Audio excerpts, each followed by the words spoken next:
Guys, we are gonna cook some duck gumbo tonight. Gonna saute some shallot. Get out of here! Get out of here! What are you doing? I'm cooking, man. It's an old recipe from my family, and I really enjoy making it. A few times a year for all the guys. The key to a good gumbo: don't let that burn. If you let that burn, your gumbo's gonna taste like. Keep that roux stirring. Really good fat. I mean, you can kind of see how thick that is. Some breasted out mallard, some breasted out teal, and all that flavor is added. I wish you had, smell-o-vision right now, because this thing is very aromatic, it's very good smelling. And so we're gonna add our veggies. You can hear that sizzle right off the bat. And now we're gonna incorporate all the flavor from everything in there.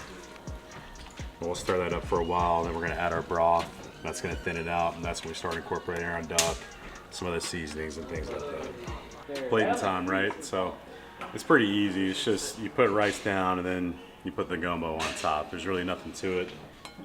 And then I'll grab a ladle here. So a nice ladle, just right over the top.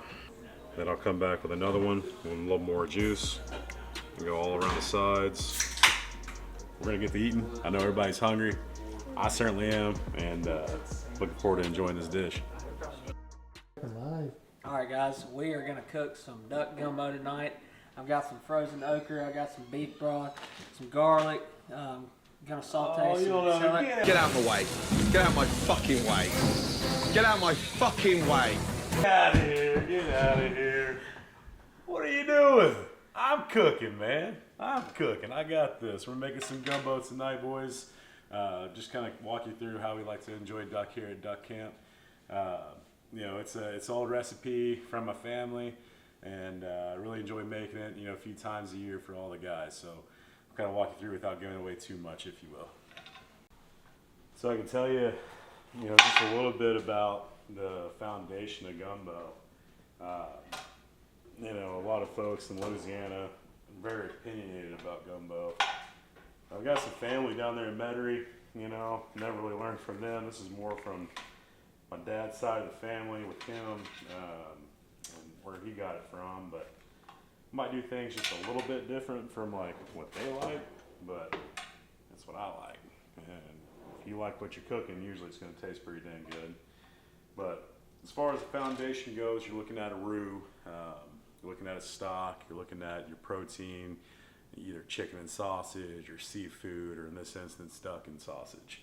And also the Holy Trinity.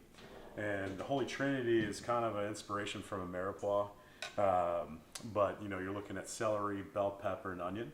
And a lot of folks like to call garlic the Pope. So you got the Holy Trinity and the Pope. So we'll cut up some veggies here: the green onion, or the onion, the green bell pepper, the celery.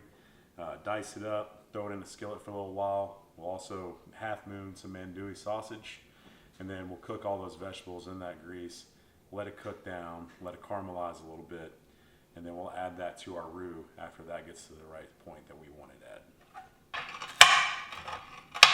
Getting like this dull now.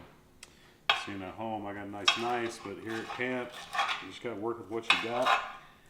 Even if that's a glass cutting board and some dull knives from Walmart, But we'll make do. It'll be a little rough chop. Won't be as refined and, Michelin, if you will.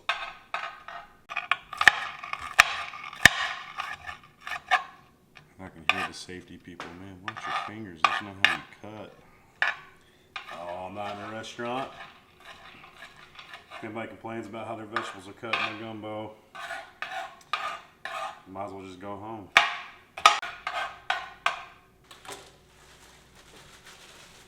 So usually the Trinity, I can give this away because it's just the base of it. But usually a Trinity is going to be 1 part onion, 1 part bell pepper, 1 part celery. So essentially what I like to do is I like to grab a couple of celery stalks and dice that up. Usually 1 good size medium bell pepper and 1 good size medium onion.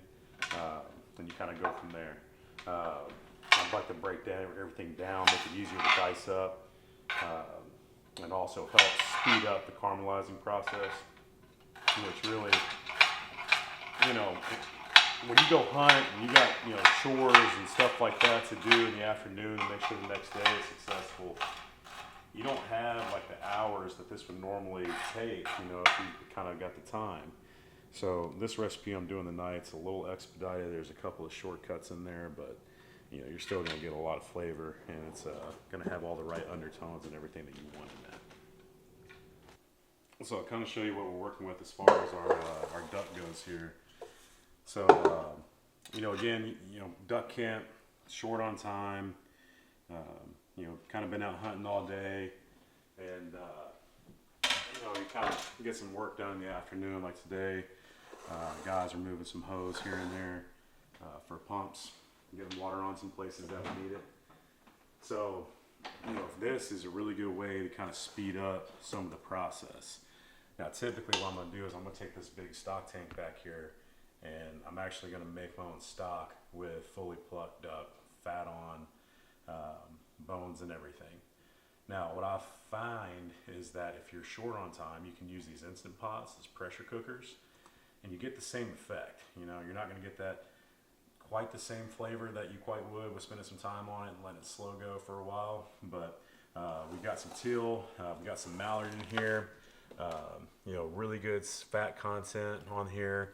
I've got some whole plucked teal, you know, really good fat. I mean, you can kind of see how thick that is. Some breasted out mallards, some breasted out teal. And what we did on a few of them is you can actually rip out the entire breastplate and keep the skin on. So we got some of those in there ready to go as well. And we'll add some stuff to this. Beef stock kind of being a broth, being the base. Come back with a ton of seasoning and really try to incorporate as much flavor as we can into the duck, because it's going to cook really fast in this Instant Pot, but it's going to give you hours worth of flavor. And then once we pull it out, we shred it and all that kind of good stuff. We're going to add that stock into our gumbo pot, and that'll be the base of that.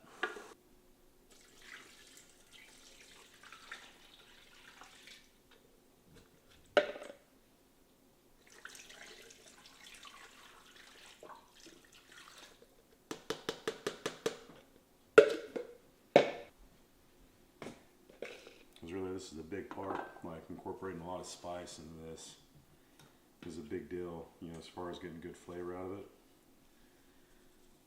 So we're just going to kind of go in and coat everything in there with our seasoning. And it's like one of those deals, man, like you can't go wrong with really as much seasoning as you can get.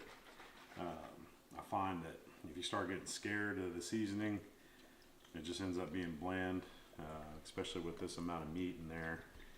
You really can't over season it.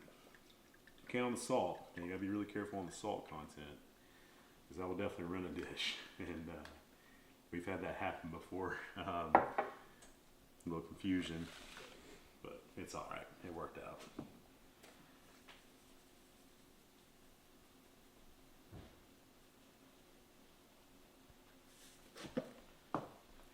And I can hear the comments or see them now, you know, I can hear people watching this going, man, oh, that's not gumbo, or that's not, you know, the way I do it. And that's fine. Everybody's got their own way. You know, I feel gumbo is a very opinionated dish. Everybody's got their own way of doing it. They all think it's the right way, and all of it tastes pretty dang good. There's very, very rarely have I had a bad dish in gumbo. But, you know, to each their own, and you kind of do what you like. And if you do what you like I said, your food's going to have good flavor and people will enjoy it. And stay in your comfort zone with it too, you know, like, don't try to go too crazy. You can really mess some stuff up going too crazy, especially with duck. Duck is such a good protein source. This is a fine way of cooking it, but man, there's thousands of ways of doing it. It's really, really underappreciated, I think, for a lot of hunters. And, you know, for us, man, I mean, if we're going to kill it, we're going to eat it. And that's a big factor on the conservation side. You know, for the guys that sit there and, you know, they just kind of go out and they kill, and who knows, those ducks might end up in a ditch. They might end up just kind of breasted out, stuck in a freezer for 5 years and thrown away. You know, don't really fit right necessarily with me. So I try to utilize all we get on our buddy hunts or anything that we may kill, or anytime I go out to public ground. That's kind of what this duck here is. A couple of our guide hunts, we've been trying to figure out a couple of our blinds and been pretty successful, which is good. But also too, it helps us feed the whole camp, which is nice.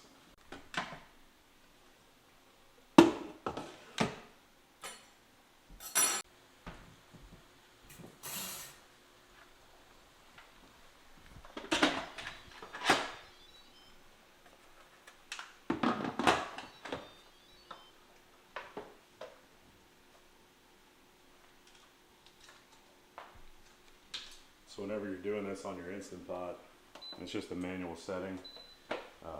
You can change the time on there. It's right before 5:45 right now. I'm gonna ride this for a while. So a lot of folks, whenever they make gumbo, your pot of gumbo is actually gonna sit there and it's going to soak for a while, or simmer. And a lot of your flavor in your duck is during that process. And like I said, shortcuts. So this is what this is. We'll put it on for an hour. It'll be ready just short of 7 o'clock. And then by that time, we'll be able to make our roux. We'll be able to combine, some other stock and our veggies and our sausage, some more seasoning. And then this will be ready to shred, come off the bone, and then incorporate it into that base that we already got going. And all the flavors are already built in, so you don't have to let that gumbo pot simmer for hours and hours and hours to incorporate all the flavor that you like. It really does work. I was a little skeptical when I first started trying this, but it is really good.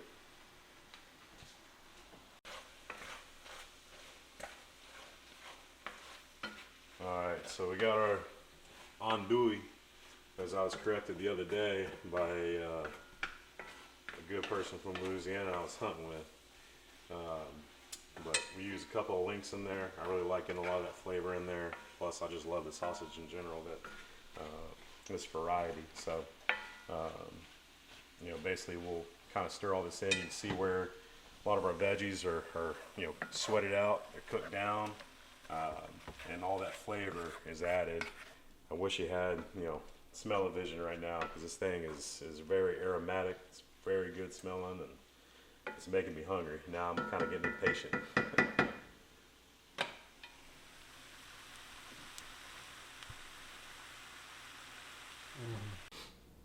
Alright, so we got our pan going. You don't want it overly hot, you don't want to burn. I'm using butter, so I don't want to burn my butter dropping it in there. I want it to melt, so that way I don't have like a really strong flavor in my roux as far as burnt butter goes. Sometimes that is good, but for me in this gumbo dish in particular, I don't like it. But I've always used butter for mine. I've tried other ways. I've tried lard. I've tried duck fat, and that was actually really, really good. A lot of people though really like using cooking oil. It's easy, obviously. Some people love the flavor of it, but for me, butter trumps it just a little bit. But basically your roux is going to be equal parts fat, equal parts flour. So right now in this one, we're going about 2 cups of each, 2 cups butter, 2 cups flour. We'll get it up to temp, and we're just going to stir away.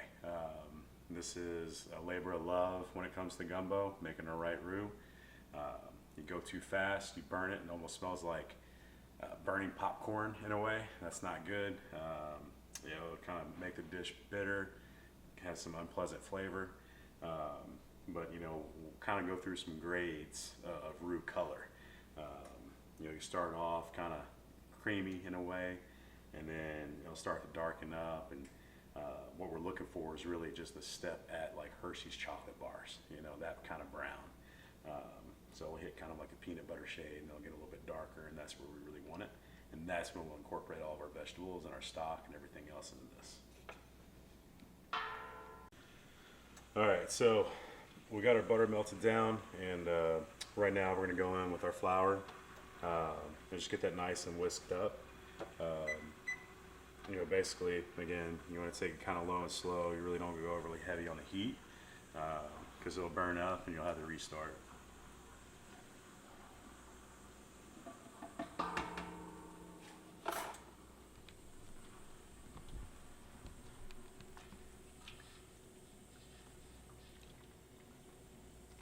I use a whisk at first just to kind of break everything up, and then I'll come back with a you know, like a rubber spatula or, you know, a wooden spoon, you know, preferably a square edged one so you can really scrape the bottom.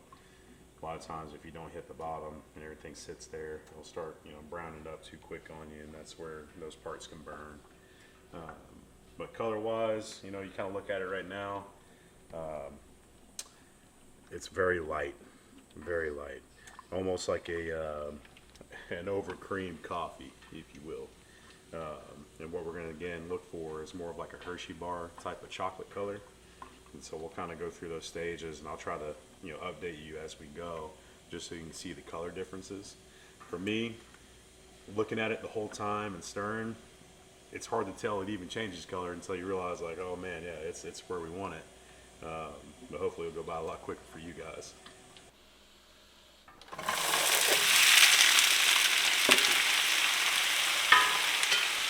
And really, you got to multitask, so, you know, you got to keep the roux going, but you also got to be able to handle the okra.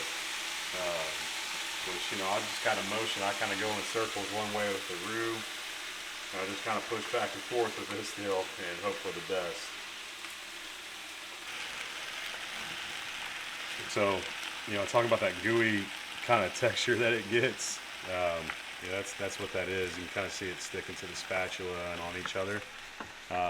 And I just like stirring it up until I see that kind of stringiness is gone. And I know that, like, all right, we cooked that out, and now it's really going to be able to crisp up a little bit on some of the skin of the okra. And now I know it's good enough to add to the gumbo. The key to a good gumbo, don't let that burn. If you let that burn, your gumbo's going to taste like, well, you know what I'm going to say. It's not going to taste very good. So keep that roux stirring, and you ought to have a good gumbo at the end, because the roux is the key. All right, so at this point, you know, it's kind of liquefied in a sense, but we're at a color update for you guys. So right now, this color is more of like your typical caramel, you know, kind of like the candies that your grandparents might like or something like that. But we're at the second stage, and we'll be at the third and fourth pretty soon. All right, so another update on the roux. So right now, we're kind of breaching into the peanut butter color. And that's really, you know, a good stage to be at. You really start getting a lot of the aroma off of it too. It smells really nice. So we're at peanut butter, and we'll push on from here, and we'll get to the point where it looks a little bit more like Hershey's milk chocolate bar, and that'll be done. We'll add everything back to it. All right, so last color update here. So we've got our roux kind of its final stage. Next step is to come in, add our Holy Trinity, add our sausage, add our okra. I'm gonna stir that up for a while, and if you watch whenever this is panned down to the actual pot, you're gonna see it's kind of liquid in a sense, but once you add these veggies, it's gonna thicken up immediately. And that's what that roux does, kind of thickens up. So when you add your broth and everything, you're getting not just a soup per se, but you're getting a kind of starchier, like a thicker type of liquid in the gumbo. And that just kind of helps hold everything together, in my opinion, separates it from like a stew or, a soup. So we're gonna add our veggies. You can hear that sizzle right off the bat. Now we're gonna incorporate all the flavor from everything in there into that roux. That's gonna make it taste even better. We'll just stir all this up. And you can already see it's thickening up, right? It went from that kind of liquid consistency to a more creamier consistency.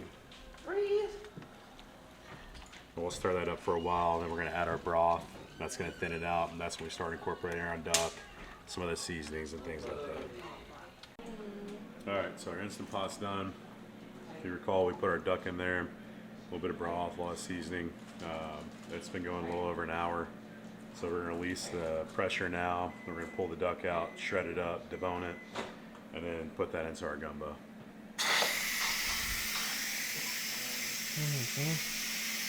Wall Street.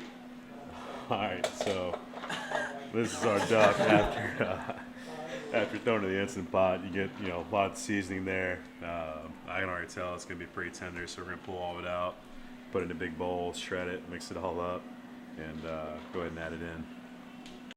Alright, so this is kind of the stock that you get out of the Instant Pot whenever you do the pressure cooker deal. There's a lot of good flavor in there from the spices, from the duck. We had a lot of skin on, whole duck as well as breast. So all that fat's in there too. So what we're gonna do is strain it now, so that way no like bad bits get into the gumbo, but we'll get all that liquid out of it.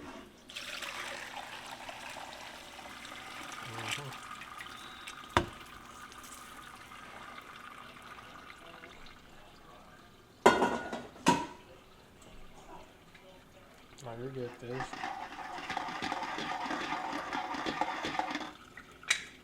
We're just gonna mix that around.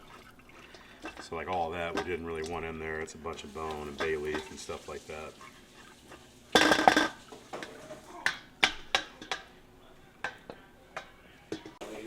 Alright, so shredded all the duck, took out as many bones as we could, got our stock poured back into the pot, and now I'm just going to add some of our seasoning mix, and this is just a blend.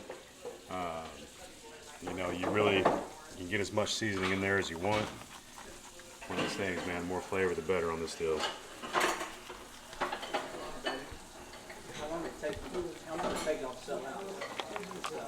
Alright, so we're over here having a good time.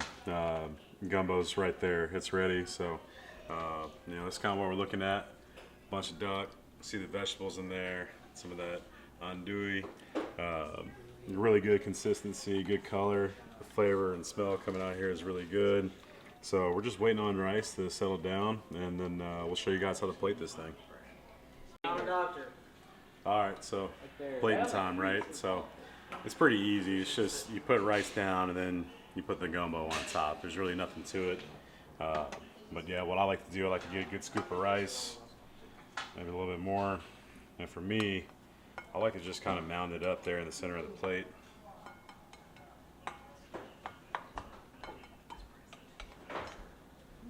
So that way you can keep like grabbing from it, you know, as you're eating your gumbo.